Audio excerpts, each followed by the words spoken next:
So when I was a kid though, you may be familiar with Nancy Drew or the Hardy Boys, but a lesser known title was Tom Swift Jr.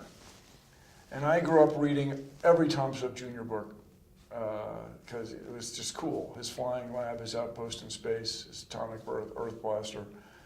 And so I wanted kids to have the same experience, but I never really had the means to do it till I met Mone, the means with Mone.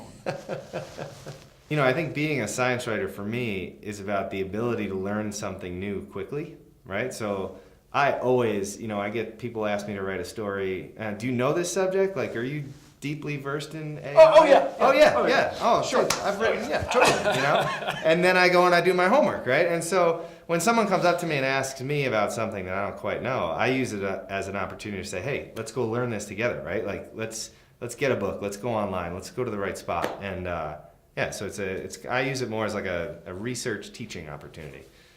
But I get stumped all the time, totally. So the problem now, when I was growing up, the problem was getting enough sources of information. But now the problem is getting enough good sources. There's so much information, a lot of which is almost certainly not true, that we have to get kids, and this is where a librarian would come and get young people able to sort the wheat from the chaff, the good from the bad.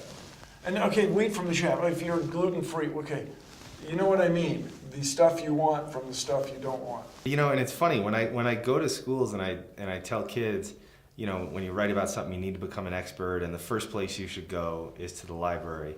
I'm not actually lying. I actually, we have a fabulous... He lies about a lot of things. Yeah, I make a lot of stuff up, totally.